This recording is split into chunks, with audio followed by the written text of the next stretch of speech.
With the Iowa Lottery's new Millionaire for Life game, you could win $1 million a year for life. That could make you My Dream Job is No Job millionaire. Front row tickets to every show millionaire. Hire a personal glam squad for you and your bestie millionaire. Yep, a little further. Or just to never run out of your favorite pickles millionaire. With Millionaire for Life from the Iowa Lottery, And these. you can change your life for life. Play today.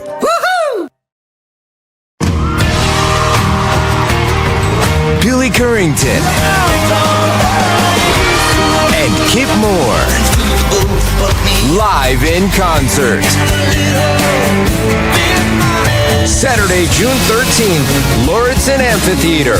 Billy Currington, Kip Moore, and Kenny Whitmire. Tickets on sale now at Ticketmaster.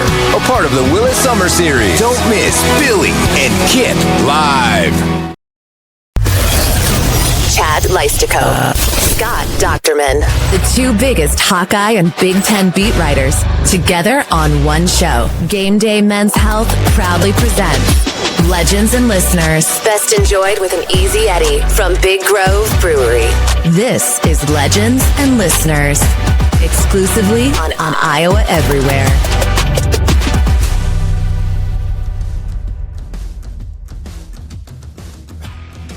Hey, Hawkeye fans, Big Ten fans, and Iowans everywhere. It is a Tuesday afternoon edition, Tuesday of Legends and Listeners on Iowa Everywhere, presented by Game Day Men's Health.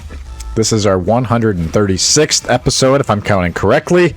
All of them taking place in the Channel Seed Studios. My name is Chad Leistikow. I write about the Hawkeyes for the Des Moines Register. My partner in crime here on LNL is Scott Dochterman, who is a national writer, big-time national writer with The Athletic, with focus on the Big Ten. Scott will be headed to Chicago tomorrow for the Big Ten Tournament, which gets underway today for the first time in an 18-team format, Scott. But first, we do have news of the day to get you started. Not a great player from the 9th place team in the Big Ten was named first team All-Big Ten Conference a few hours ago by the league's media. Well, Chad, that sounds that's interesting, I think, when we look at the way Bennett Stirtz has played this year. He's only third in scoring in the Big Ten. No other player even sniffed the first couple of teams for the Hawkeyes. I don't have the numbers as far as minutes played, but I don't know that there's probably a player who's played more minutes this year in the Big Ten. And so to me, I think he is, very much a first team All Big Ten player.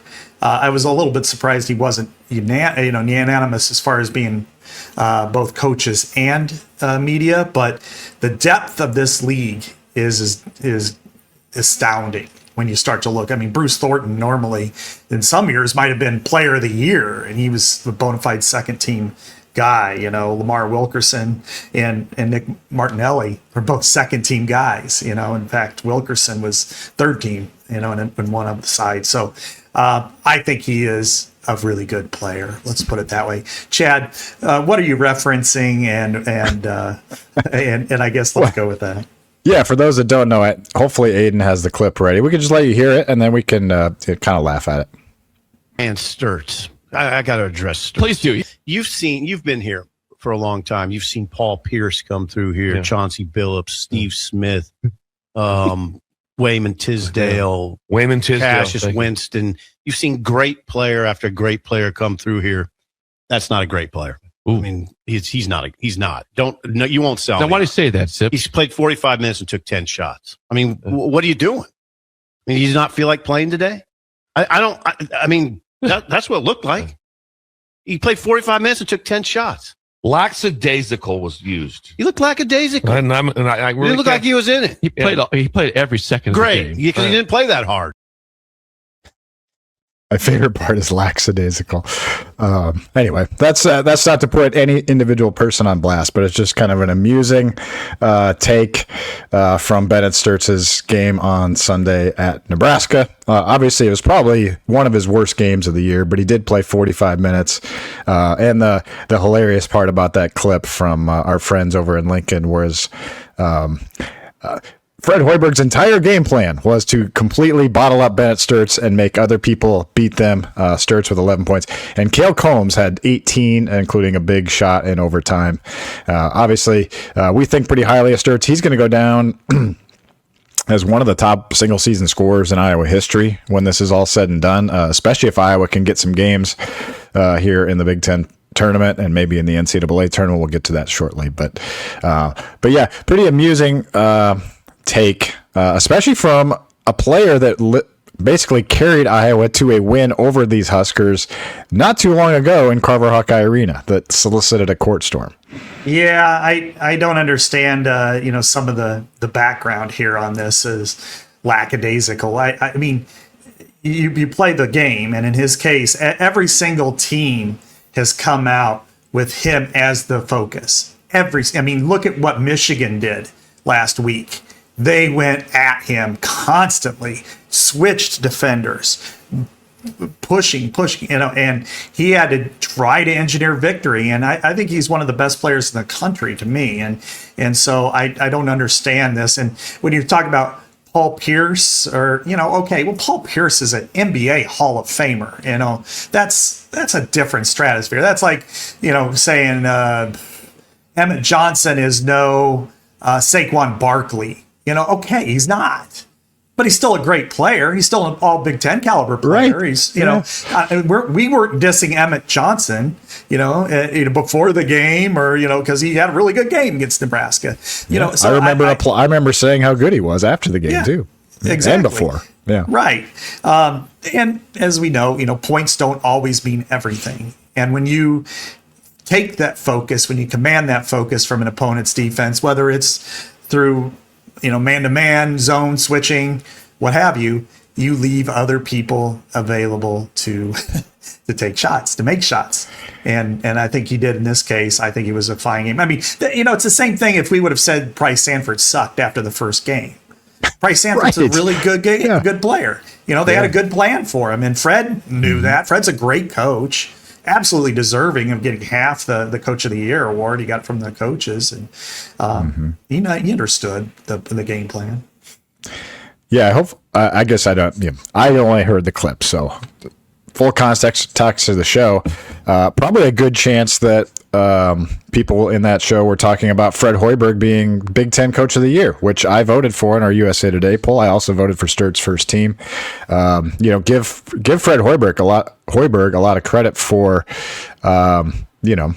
seeing what happened in the first meeting against Stirtz, where he scored 25 of Iowa's 57 points, like nearly 50% of their points, and turned that on Iowa's head. Yet Iowa still came back and forced overtime in Lincoln against the second-seeded team in the Big Ten tournament a couple days after taking the top-seeded team in the Big Ten to the wire in Michigan. And we talked on our show last week, Scott, about, could Iowa win one of these games? Could Iowa even stay close in one of these games? I predicted that they would stay close in one.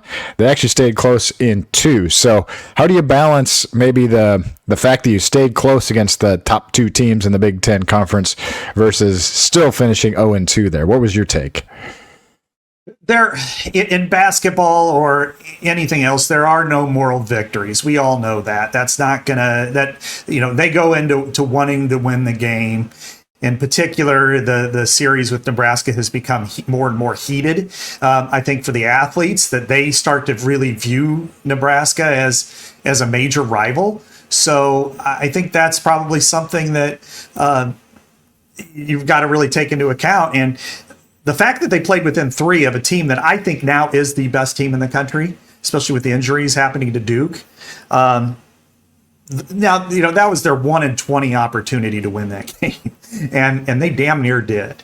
If they play again in Chicago, it's probably not going to be that close. But and then going to Nebraska on the road, a team that has marked you in red, big red letters, that wants to beat you in the worst way. The fan base wants to beat you in the worst way, and to force overtime when you're down double digits in the second half.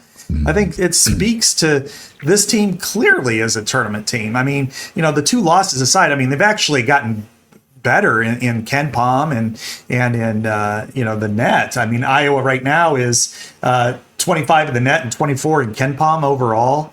Mm-hmm. You're not budging out of the tournament no matter what happens on Wednesday in Chicago. Mm-hmm. I mean, the one thing is you just want to make sure you're playing well. And I thought they played well in those games. I did not see such a I can't believe they lost that game. It was like, Michigan, yeah, that's a really good team. And yes, you lost, but again, you can feel good about yourself without resorting to moral victories. And then Nebraska, that stings probably a little bit more, but you're on the road against the number 2 team in the Big Ten. That's 126 games. I mean, that happens.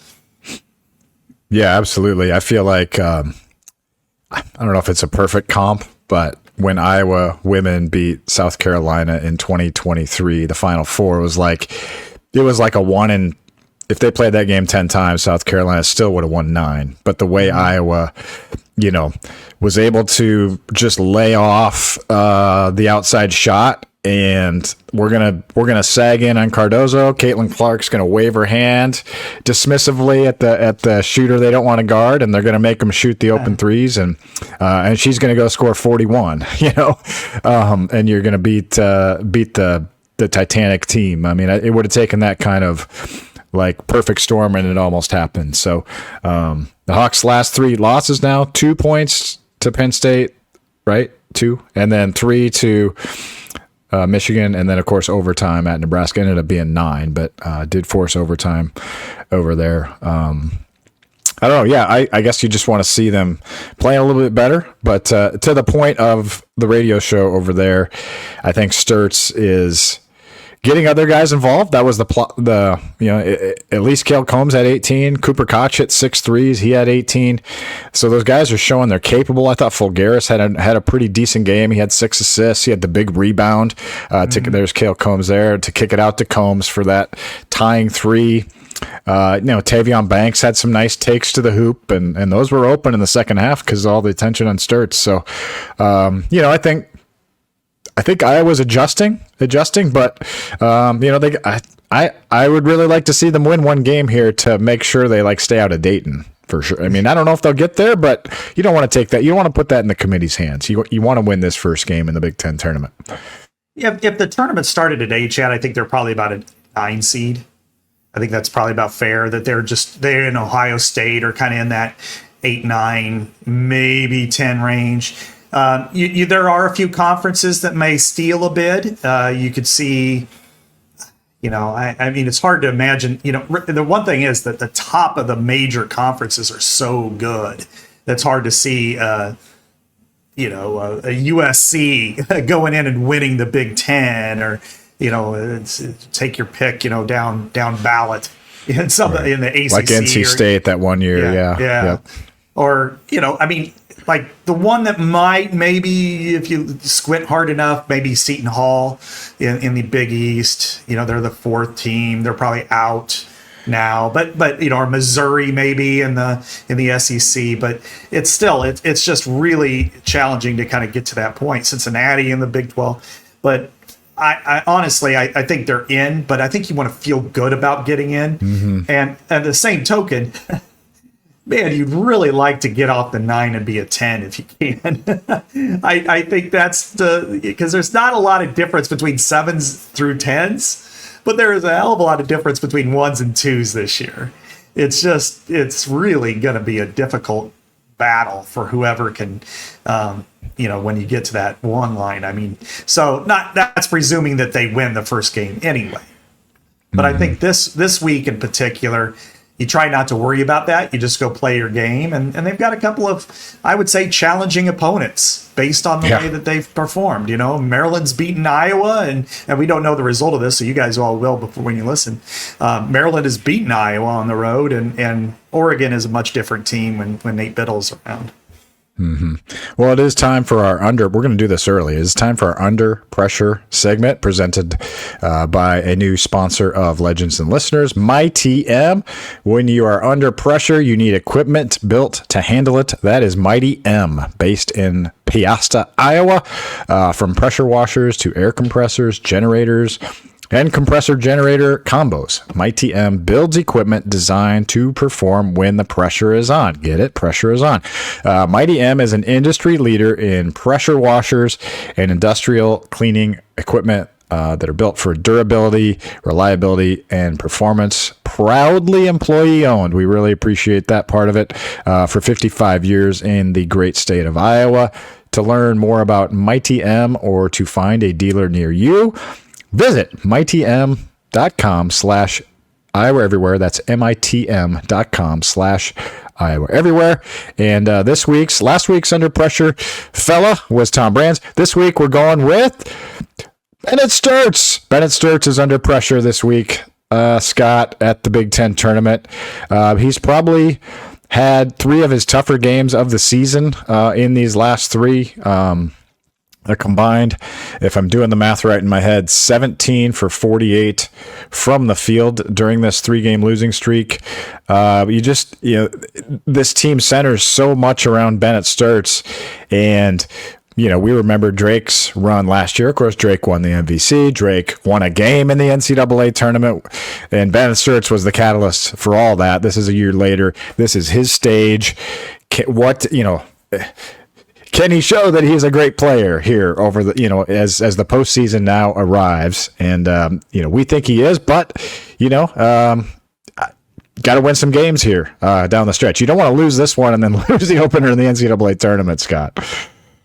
Oh, no. I mean, that would, if you go lose to Oregon, let's say, and again, I could be like an idiot, but let's say it's Oregon, and then you go and you play the 8-9 game and you lose, to Villanova or somebody like that. Then all of a sudden you're like, you ended the year, okay, you got to the tournament. That's nice, but you want to play well. You want to get it, you're 20 wins down. You want to get to at least 22 or 23 if you can, just as a bigger picture goal. I mean, granted, if they could get, if somehow they're a 7 or a 10 and then they upset the 2 seed and then more power to them. I'm just not going to predict anything like that this year. They just don't have the consistency outside of Stirtz. And so I think in this case, though, with Bennett Stirtz, I totally agree that Lindenberg was the best player in the Big Ten and he was deserving of player of the year, but I don't know that anybody was more valuable to their team on a NCAA tournament team than Bennett Stirtz. I mean, you're talking about a guy who's 3rd in scoring. He's 7th in field goal percentage in the Big Ten. I mean, that's impressive enough for a point guard who had to throw up a lot of threes. And then he's also 10th in 3-point percentage. And just to be able to do all of this and still engineer victory, he's 6th in steals. And 11th in free throw percentage. So what an incredible assortment of game he has for a guy who nobody wanted, went to a D2, granted a D2 that could have made the NCAA tournament most of those years, and won games in the NCAA tournament. Better than most mid-majors, I would add, that Northwest Missouri State was. But still, to be that complete. But still, there is a little bit of pressure on him. He's in one and done stage this week, just for the Big Ten tournament, next week forever. And I think you want to leave your legacy, and leave fans with a final good era of good feeling. I think we felt that with Lucy Olson last year. I think we felt that with Mark Gronowski this year. And you'd like to leave that with Bennett Stirtz and not end the year, say, on a 5-game losing streak. Yeah, right. And as Aiden pointed out in that graphic there, 595 minutes played? Yeah, of the last 605 for Iowa. What a stat. I mean, he played 45 minutes the other day, 45 lackadaisical minutes the other day. But anyway, well, we've had enough fun with that one probably. But I would say, here's what I would say, Scott. Last year, when Drake won all those games, it was a cool story. But it was a really cool story when they won a game at the NCAA tournament. That's when it really sort of took hold, I think. And Iowa's not going to be confused with a Cinderella type team. They're a Big Ten team with a good tradition. But I feel like that there is a little pressure here you have the chance now. Go finish this season with, hey, Iowa basketball, it's on the rise. You don't want to finish the season with kind of clunking to the finish line like the obligatory Fran fade. You don't want that. So there is some pressure here. I mean, yeah, successful year one for Ben McCollum, but I think there's a lot of pressure on this Wednesday game, to be honest. And I go back to this team makes me think a little bit, Scott, about the 2019 Hawkeyes. This was the year after they totally missed the NCAA tournament and totally were kind of a disaster in 17-18, and then had a really, hey, this is a bounce back year. You had Wieskamp, the freshman. Garza was coming along. Bohannon was having a good year. Tyler Cook. And they were 10-6 in the Big Ten. They lost their last 4 games of the season. And I want to say they lost the last game, at Nebraska in overtime. How about that, Peril? I didn't even realize that when I was talking about it. And then they went to the Big Ten tournament, and everyone was like, they better win one there just to be safe. And they did. They were a 6 seed. They beat 11 seed Illinois. Then they lost to Michigan resoundingly in the quarterfinals. Could be a similar story here. But then, Scott, they did go to this team that kind of faded a little at the end, went to the NCAA tournament as a 10 seed, as we're talking about, beat the 7 seed Cincinnati, got the matchup they wanted, and then took Tennessee to overtime. That was the closest Fran ever got to the Sweet 16. So it can happen. You just got to kind of get a little momentum here. I don't think you want to go in with another loss. Yeah, that's true. And I remember that loss to Tennessee because they were down 25 maybe in that game and came all the way back. And I threw out there like a meme of the movie Friday Night Lights when at the very, very end when Tim McGraw comes up with his ring and he puts it on his son who's balling on the field. And I said, this is like Iowa fans now with this team because it just forever, I think people just kind of were aggravated by him, but maybe there's a little bit of a connection that was built there. And I think in this case, it's like you want to label this a successful season. It's successful. It is. Yeah. You got to 20 wins. You're getting into the NCAA tournament. Completely rebuilt team.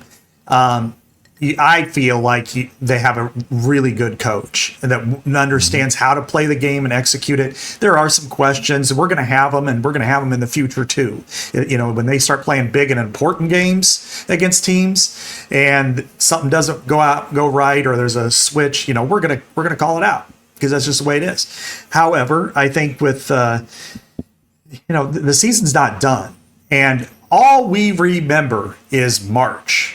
Because it was a couple of years ago, Chad, and I struggled. The years all blend together after a while. But there was one year where Iowa had a really nice kind of regular season, and then and Iowa State it might have been TJ's first year, and if it's not, I apologize in advance. But they were like 7-11 in the Big 12, but they got to the Sweet 16, and then Iowa, conversely, didn't get there, and and that was like it might have been the year that they won the Big Ten tournament or something like that.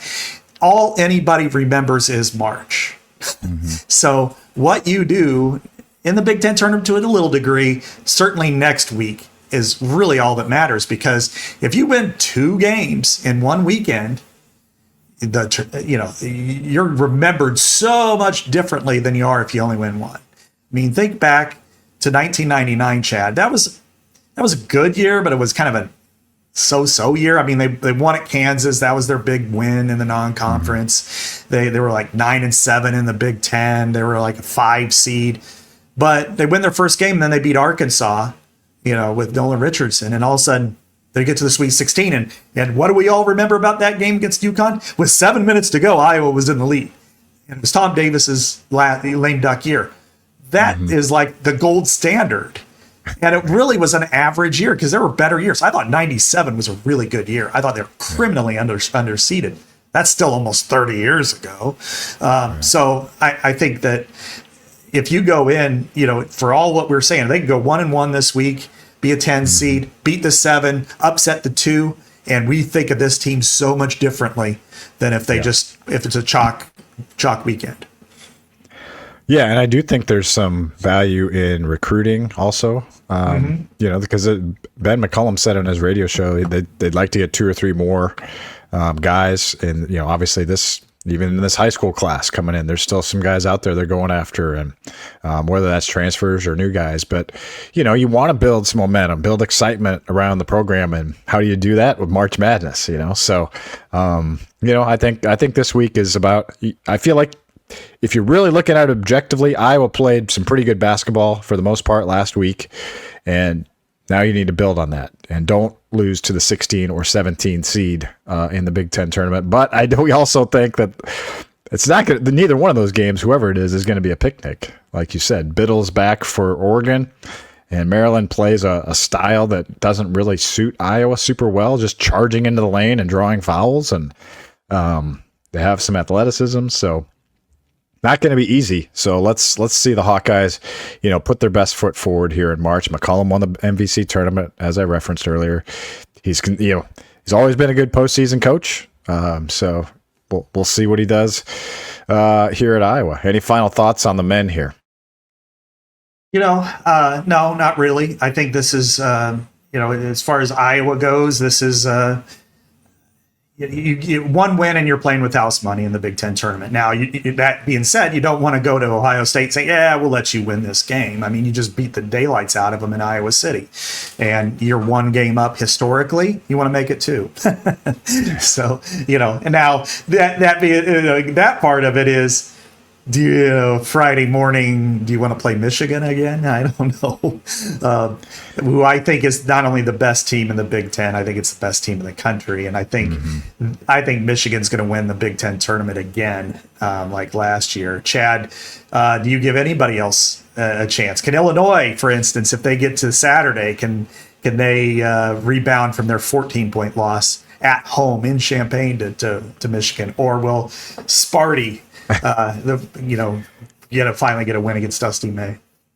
Yeah, we did our Hawk Central show earlier today too. So, and I'm going to lean on my buddy Tyler Tashman, who picked. I just said, could you pick a dark horse besides Michigan? So basically, asked the same question, and he picked Purdue. Purdue's a 7 seed in the Big Ten. They'll probably catch 10 seeded Indiana. That'll be a matchup they'll have no problem getting up for, and then they would catch the 2 seed Nebraska. And presumably then maybe Michigan State, maybe UCLA.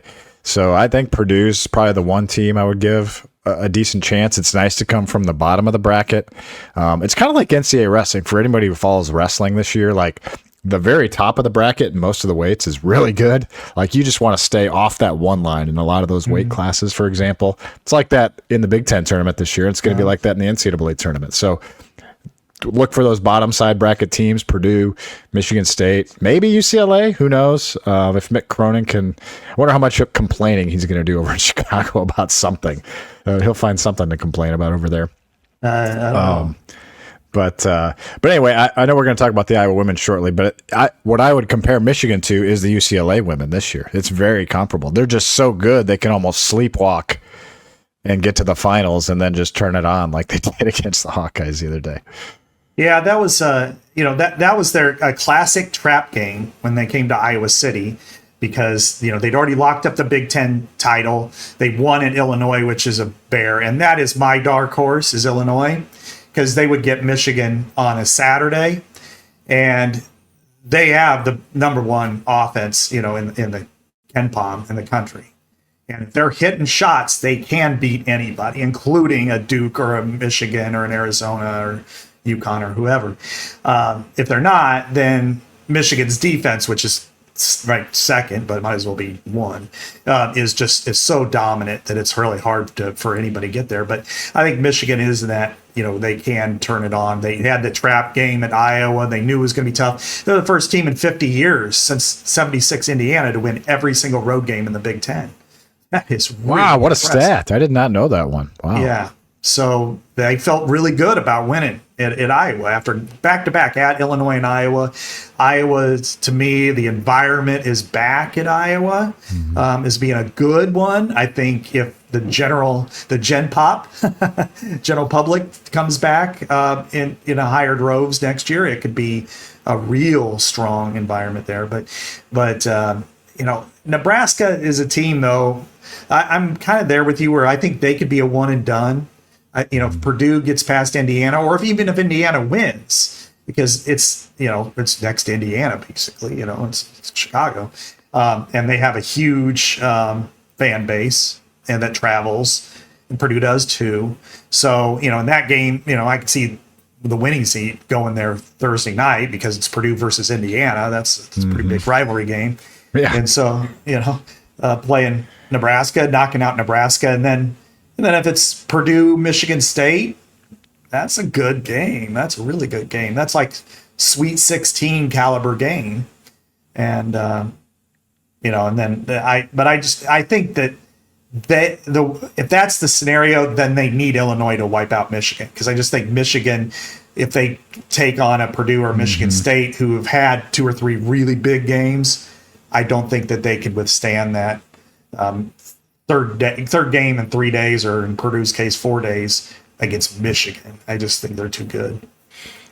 Yeah, good call in Illinois. I like that. So all these teams are going to be looking for a boost going into the NCAA tournament, and one place that can definitely give you a boost in your life, especially you men, is GameDay Men's Health. Man, oh man, can't sing their praises enough over at GameDay. GameDay is helping folks like me and Scott, who are in our early 50s, feel like we are in our 20s with testosterone replacement therapy. They'll test out your levels, make sure you're dialed in to where you need to be safely over time. It's not instant, but I would say like 6 to 8 weeks, you really start feeling the difference by the time you get on this. So, and it's pushing 2 years now that we've been partnering with GameDay Men's Health, and all positive on my end. I've got a 10K coming up that I'm trying to get ready for the Drake Relays. And it's very easy to get connected with GameDay Men's Health. Call them up and set up a free, private, no obligation consultation. You can do it also at GameDayMen'sHealth.com, or stop by one of their locations in Ankeny, West Des Moines, or North Liberty. Or, hey, Big Ten tournament this week. Drop in to Naperville, Illinois, Sky. You could drop in the offices and send us a photo from over there in the suburbs. Yeah. It's right off 88 there, probably. I'm guessing it's right off 88. Hey, would I be able to make the, and I would have to pay toll on that? Yeah, right. Maybe they would comp you, validate your tolls. Yeah. Validate the I-80A, the Eisenhower. Yeah, there you go. Or the Kennedy Expressway, whichever way I go to United Center. I will take it gladly. What a godsend this place has been. And I go every Monday morning, and it is hopping. It's, it's kind of like every guy is that's in there is trying to get ready for their week, and I can really tell that it's certainly made an improvement in all of our lives, as you guys have known and heard us talk about for the last couple of years, and hopefully seen a little bit of my changes. So this is I can't recommend it enough. It's been great. I do want to actually, you brought up something I want to do one more men's topic here. And that was, I know it's a little bit old news now, but we haven't talked about it on our show, which was kind of the day one to end of year one of the home era of Ben McCollum. I mean, I would say that post-game presser after the Michigan game was very positive towards Iowa fans. The crowd was tremendous in that game. I would, for a men's crowd, Scott, I was impressed. The thing I was most impressed with, because you don't see this very often at Carver, was even after maybe Michigan did something good, usually, like the other team does, you're up, and then they make a basket and you all sit down now until something great happens 10 minutes later. But for the most part, and I think the students are the catalyst of this, having the wall-to-wall students, they were back up again, back up very frequently. It wasn't perfect by any means. It's year one, people are kind of coming back, but that stood out to me in that game this season. It's definitely had the environments. It got the one payoff win against Nebraska, so there was kind of that equity, I think, that's been gained. And I do think that that was still, despite the loss, Scott, I think it was a good way, I feel like. I mean, I don't know if all fans feel the same. They lost the game, obviously, but I think fans came away from this season feeling like, okay, that was fun. That was fun. And it's fun to watch this team play. And I like Ben McCollum. And what does year 2 have to offer? So I think it was a positive season from that front, because that was going to be a big story coming into this season, was the fan engagement.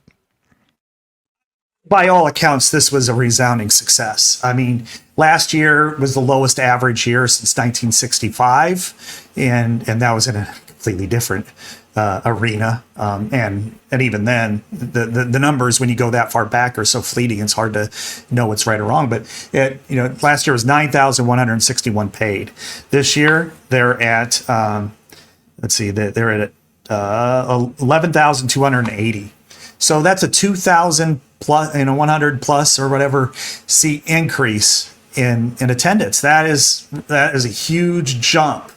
When you're talking year over year, that's what and I'm bad with numbers, but that's 22% roughly or something like that jump. That's massive for the apathy that Iowa fans had last year. And I would also say that the no-shows last year were so obvious. It's like, there are, paid attendance 9,000 and it'd be like 6. Well, this year, paid attendance, 13,000 and there might be 12, if that, or more. And so you could really tell that's the case. And one of the things that I think I can appreciate with Ben McCollum that other people have as well is he's organic. He's an Iowan. He understands Iowa because he's an Iowa fan. He grew up that way. And I think Iowa fans have responded to that. They don't have, with Fran, it was pure transactional, especially towards the end. He wasn't going to do anything but coach. His wife was going to yell at people, whether it was, the radio crew or the officials or even Fran himself when he was on the bench, and she's going to scream and swear and turn everybody off. You're not having that at all with Ben McCollum. In fact, he's going into the crowd and shaking hands and giving high fives after wins. The players are too. That builds that connection. That builds equity. And I think that's what allows, say, Kirk, who hasn't really had any kind of dips, in recent years. I mean, 8 wins is a dip in football. That's pretty good. But it's allowed him to kind of maintain that with a lot of the people because he still is very active in being a person, understanding people and being good to them. Whereas Fran was not that way, and it really kind of deflated everything when he needed a boost, when he had no equity in the bank. Whereas Ben McCollum is building that constantly.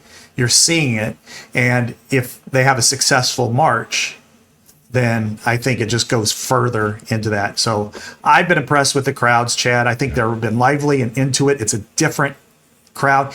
And let's give some credit here too, and I know I'm running long on this, but let's give credit to Beth Getz for recognizing and putting the risers behind the end line. I think that's really important. To bringing hawkers to the arena. That's something I never understood that never happened previously. It's like the people who are paying for the best seats have to walk the farthest to use the restroom, to go get something to drink. I mean, there's no restroom facilities at all on the floor except for one for men and women, and it's just a disaster. And then, if you're talking about elderly people or overweight people or people just don't feel like walking all those steps up to the very, very top, they're like, forget it, I'm not going to go up there. Well, now you have hawkers, and then the other is music. In the arena has changed. It's livelier. There's no flats. There's no, Iowa goes on a 6-0 run. The other team calls timeout. And then there's this dead air space for 5 minutes. And then they go to some commercial and Laura. And then all of a sudden it's like the opposing coach did exactly what he wanted to do, which is deaden the atmosphere. There hasn't been any of that. Yeah, my friend Andy Hamilton, who I used to work with at the Register, big wrestling guy. He was in town for the NCAA women's tournament over in Coralville, and he came to the game. He came to the basketball game, bought a ticket, and he said that was the first time he'd been in Carver in 20 years for a men's game. I mean, for a basketball game. Obviously, he's been in Carver for wrestling, but he's a wrestling guy. But he watches them on TV and everything. He asked me, he goes, when did they start doing this music stuff? It feels like a pro game in here. Like, you know what I mean? It feels like it was really good. And I was like, yeah, that was this year. And I was like, yeah, I'm kind of glad to hear you notice that, because I think that was a noticeable difference. We should probably get to the bottom of who gets credit for that. But that was a very, whoever it is in Iowa administration that did that, really good job. So I do want to say cheers to Hawkeye fans out there, Hawkeye students in particular. I thought you guys were tremendous this year in showing up. And to do that, I'm going to toast you with a free wave from America's largest dedicated non-alcoholic brewer, Athletic Brewing Company, a proud sponsor of Legends and Listeners. When I was a drinker, IPAs were my go-to, and honestly, the free wave is also, they have the Run Wild as well. Athletic Brewing knocks it out of the park with their IPAs. This is probably my favorite that they have. Athletic Brewing Company is America's largest dedicated non-alcoholic brewer, as I said. And happy to be with Legends and Listeners. We're happy to have them. Athletic Brewing is always fit for all times, any time of day. For an 11 a.m. game, I think you could even have one at your office, unless your boss is gonna, roll his eyes at you. You can say, "Hey, this is an NA. I'm just gonna have a beer and watch the Hawks beat Oregon or beat Maryland." Scott, you can visit their wide variety products at athleticbrewing.com. Well, Chad, this is the best time of year for to get your day drinking in, whether it's your version of the non-alcoholic, or if you want to go to Big Grove Brewery and go pick up an Easy Eddie, a 1939, which is the best amber out there, or any of their other luscious alcoholic beverages. Head to one of the big groves around the state. They got the OG in Solon, you got Des Moines, you've got Cedar Rapids right there on the Cedar River, and then you've got South Iowa City, which has been phenomenal. And it's going to get busy, folks. This week you got the Big Ten Tournament all day. Next week you got the NCAA Tournament, men's and women's, and it'll wrap around on that Monday morning. What a perfect opportunity to go to Big Grove, take a couple hours off, whether it's to watch Iowa or another team. And this month, what makes things great is now there's Big Grove Rewards, and they have their own app. So download that app and sign up. Link it to your credit card. You get $5 off your first order, and you can earn and redeem rewards as you go. So this is one of the best deals you'll find. Perfect for the NCAA tournament. Going there. Hey, you can still go there on the weekends too. There's no law against that. There's especially Thursday and Friday nights of the NCAA tournament, the Sweet 16 and beyond. So head on over to Big Grove, and even if they'll open up in Omaha and Kansas City. And what a great place to enjoy a beverage, their wonderful food, and the awesome atmosphere. This free wave is good. When I went over to Indianapolis for the Big Ten women's tournament, I thought they might win a game or two. And so I did pack a 6-pack of NAs, including the free wave. And I was able to kind of enjoy those late at night after my writing and podcasting was done. The Hawkeye women make it to the Big Ten championship game, Scott. Obviously, two separate headlines from this past weekend.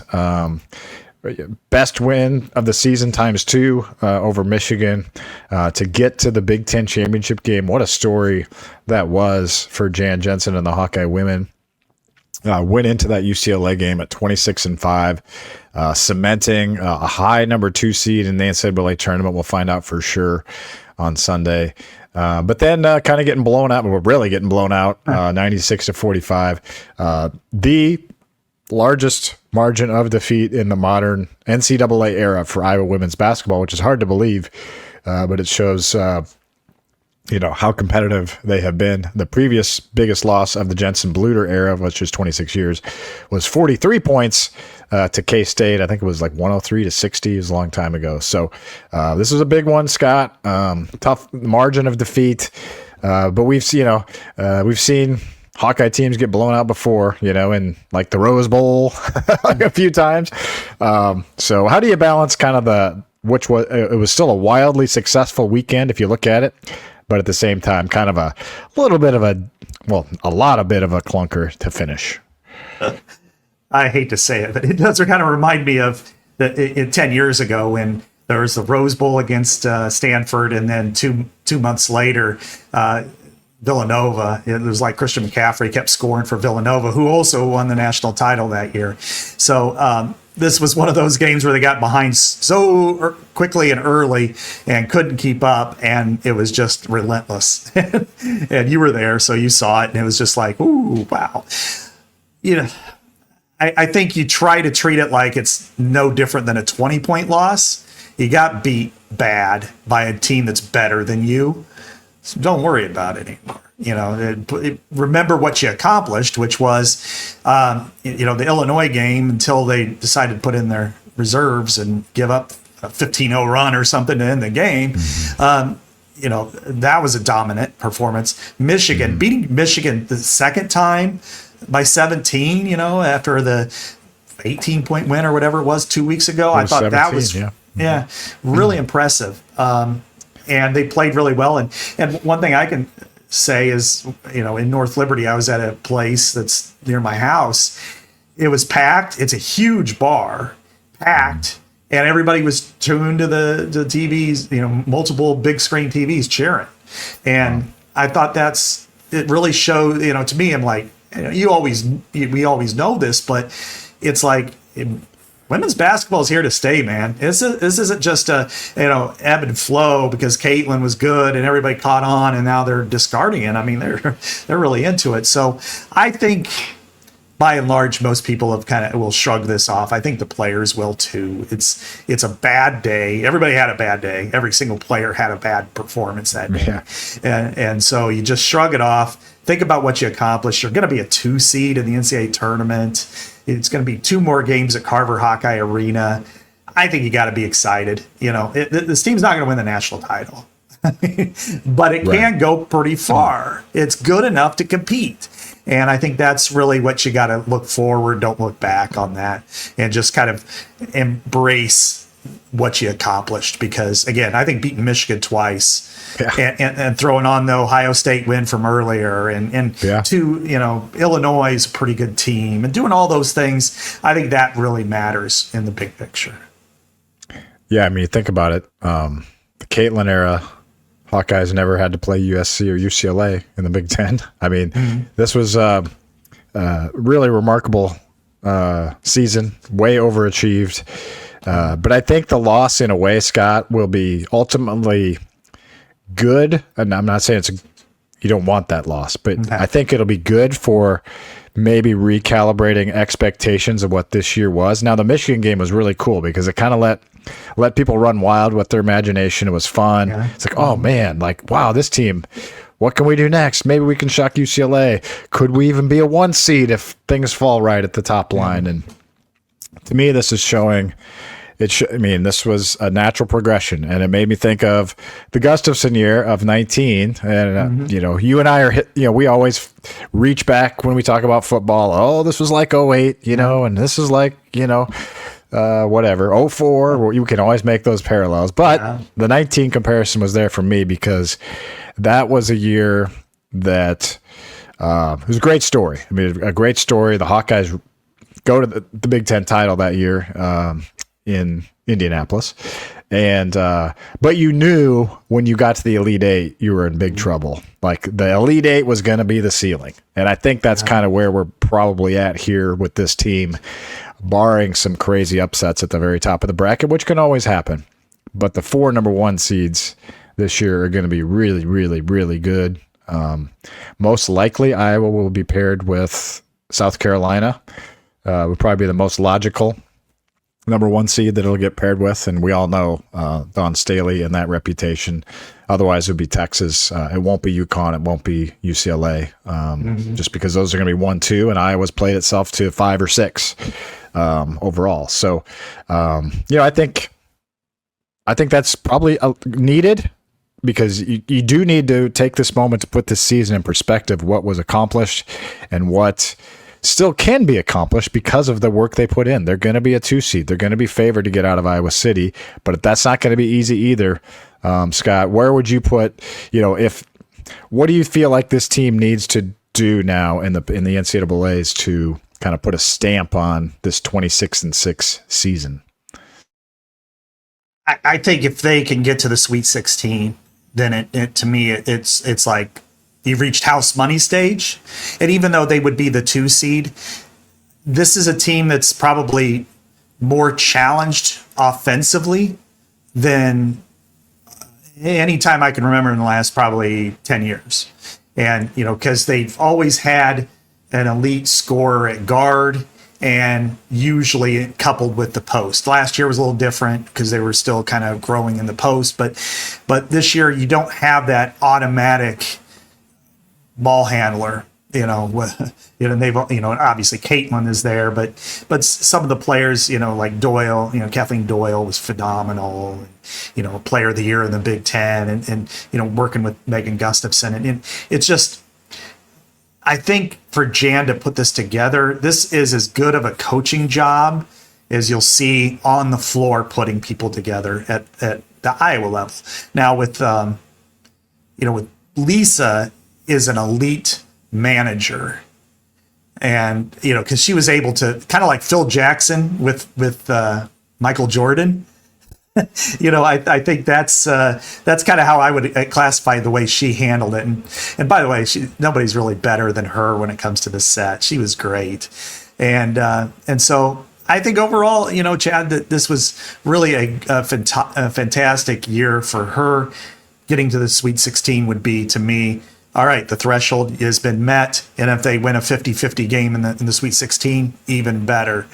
But, when it comes to the UCLA game, though, Chad, to lose by that many, you're just going to have to flush it. And if you're in the Iowa City area, it's time to This might be the biggest flush it of all time, right? You might need the plunger out for this. and it probably should call Ackerman Plumbing if you're over at the Carver Hawkeye Arena to flush this one. But it's Ackerman Plumbing services the Iowa City area, and we're thankful for their support here on Iowa Everywhere, as Legends and Listeners and Instant Iowa. It is only in the residential plumbing business, so your calls matter and will be answered in a timely manner. I could speak to this because we had Ackerman come out yesterday. We had a shower leak, and came out very quickly, fixed it very quickly. Had to do a little bit of repair work that was a little more in depth, but still cost effective. So whether it's for a plumbing emergency, I wouldn't classify it as emergency, more of an annoyance, routine service and maintenance, equipment replacement or upgrades, like tankless water heaters and water filtration systems, call Ackerman. Shout out to the Ackerman team, Matt, who came by yesterday, Corey, Stacy, Aaron, Nathan, and all the rest. So visit Ackerman-plumbing.com for 5-star residential plumbing services in the Iowa City area. I was thinking about this actually just now while you're talking, while you're flushing it. Think about last year's. They're not the same team, but think about last year's Iowa women's team.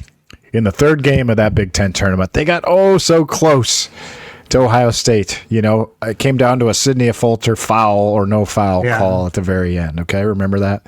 Yeah. They lost by 1 point. Kind of a crushing loss. They go to the NCAA tournament as a 6th seed. They win, and then they took the big blowout loss to Oklahoma. I was like, oh man, I didn't see that coming. They lost by like 30, 32 maybe, and I think it was a similar score actually. Just Iowa had a few more points. Yeah.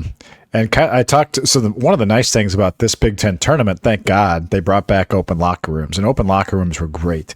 I just want to say, first off, the maturity, the poise, the impressiveness of the Iowa women's players is tremendous. I mean, I see some of the most vile comments on Twitter after a loss sometimes towards these young ladies, and they thank God they don't look at these things, because they are just so impressive with the way they handle adversity, and they feel like they have been very resilient all year. I mean, they lost Taylor McCabe to the injury. They had the 3-game losing streak. They've had Hannah Stolke miss games with injury. She's not even going to be 100% for the tournament, even with these 2 weeks of rest. So they've been really resilient.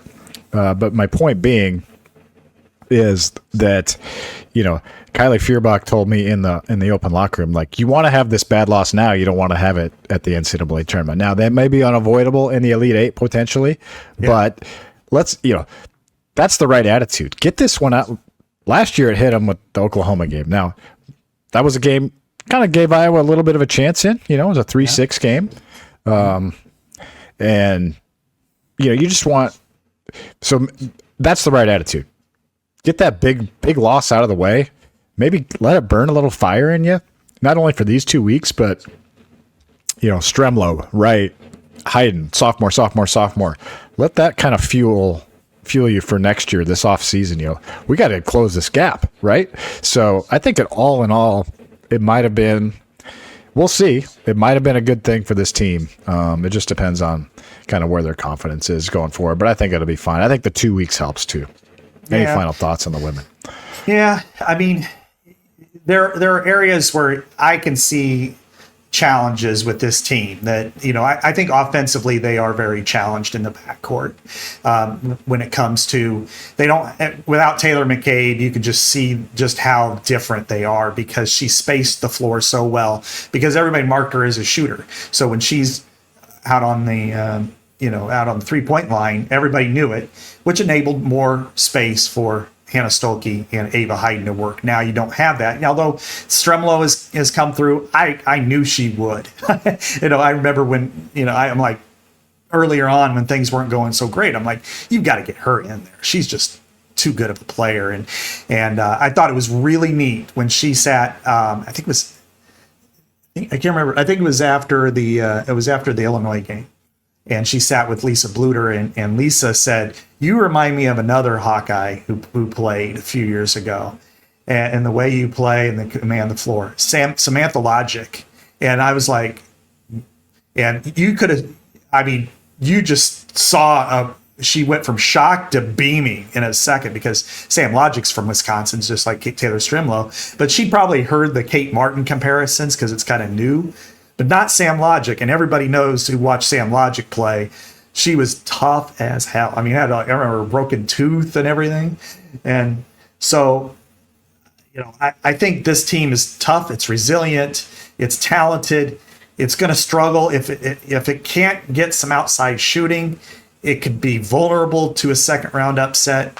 But if it does, it could get to the Elite Eight. So I think that's going to be, to me, the question. If they go 3 of 16 from 3 and everybody and they get in foul trouble, they could get dunked. But otherwise, but to your point about these athletes, Chad, I think in the main Iowa sports, and I only say this because I don't know the others as well, phenomenal young people. Just football, men's basketball, women's basketball. The type of people where you feel good, and it kind of makes me angry when I see people lashing at the youth of today, don't know this, that. You meet them and you're like, they're way better than we were. Yeah.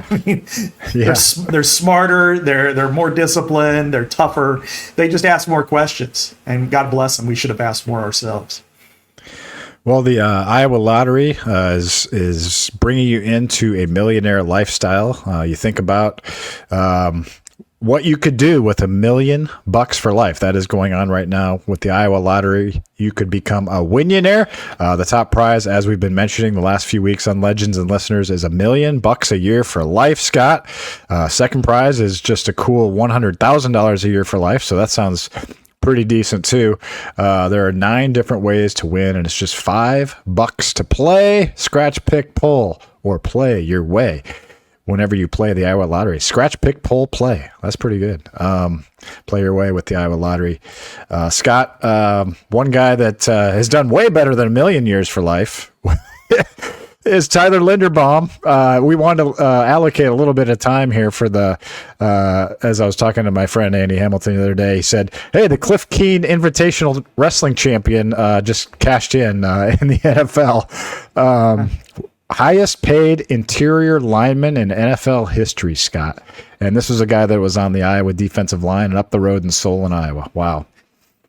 Unbelievable. When you think about the 2 linemen there, when you think about Tyler Linderbaum and Tristan Wirfs setting records for the biggest blockbuster deals at their positions. Interior offensive line, Tyler Linderbaum, $81 million over 3 years to go to the Raiders.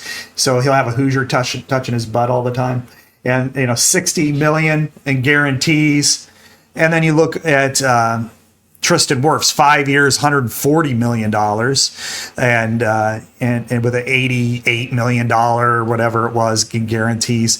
So these two guys, on Highway 1, 8 miles apart, who used to wrestle each other, who used to play baseball against each other, football for sure. One of the best small school rivalries in the state, if not in the Midwest. Here they are, making the most bank at their positions in NFL history. It's just so remarkable, and they're so different people, but they're wonderful people, and I'm really happy for both of them. And with Tristan, the way he grew up, his mom, bless her heart, was tough as nails, and on that for him and his sister, and Tyler grew up the younger brother right across the street from, I think, one of the Solon School building types, and and here he is now, $81 million deal with the Raiders. Yeah, I was hoping he would. I mean, the Bears needed a center, Scott. What the heck? Yeah, they didn't have that kind of money. No, I know. I know. Once I saw the price tag, I was like, oh, that's why we didn't get him. the Ravens tried to get in, and this is from our Ravens reporter at The Athletic, and they were like at 4 years, $88 million, but once the Raiders went 381, it was like, no way can they do that. I mean, that's that's just crazy. So you're averaging what, $27 million a year? Yeah. And Vegas, Nevada, I think has a lower tax rate, but he was one of 4 guys in the last day or two that ended up signing NFL deals or agreeing to terms. Tomorrow is when they could sign. Dane Belton last night with the Jets, so he just goes from the Giants to the Jets. Okay. Nick Neiman late last week with the Packers, he re-upped for 1 year, and Noah Fant to the New Orleans Saints. Saw that. So there are 31 guys currently on NFL rosters that are Hawkeyes. There are a handful of others. I mean, there's 10 other free agents that were on teams last year. Epineza, I'm sure, will sign very soon. Geno Stone.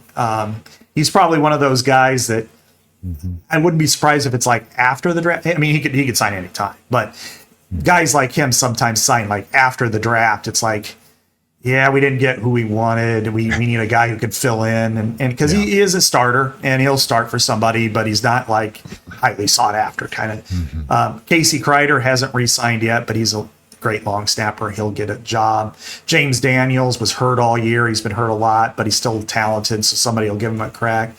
Tyler Goodson's a restricted free agent, and he's had a nice couple of years with the Colts. It's hard to say what'll happen there. And then, Christian Welch also was with the Packers for quite a while. Great special teamer, one of the best in the NFL. So it's hard to say. And then there are 3 or 4 that you want to see. Matt Nelson, CJ Beathard, who's on the Lions practice team all year. Brandon Smith, who's kind of in and off practice teams, and Ben Neiman, who late was with the Rams, kind of practice team. So maybe they get a chance, maybe they don't. But Chad, they're going to have, upwards of 13, 14 guys who are on rookies who are going to be on rosters. Maybe as many as 9 or 10 even get drafted. So they're gonna have, ultimately it'll be close to 50, I think, on NFL rosters come training camp. Well, you're the one that keeps all this stuff. Would that be the highest they've ever had? If they get to, what would be the highest range you feel like you've seen on rosters come roster time? I mean, not just make a camp. No, make a camp. No, not make a camp. Like the next fall on the roster. Or practice squad, or whatever, however you want to do it. I've seen them high 30s making. I'd have to look back through all that stuff. But that's some homework for you. Homework. Yeah, I don't need any homework this week. Sorry, I got a midterm this week. Sorry. No, it's fine. I've seen them. But going to camp, if they get to 50, that'd be, I think, by far the most that they've ever had. And what's, I think, probably good for the football program is, Chad, that they are recycling. As guys start to kind of move off and retire or, leave their mark, then other guys are coming in and replenishing them, in the NFL. Yeah. I mean, you're going to have, I mean, all three offensive linemen are going to be, right away.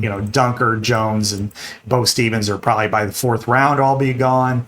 Max Llewellyn will be drafted probably in the 4th round-ish. I expect Gronowski to go.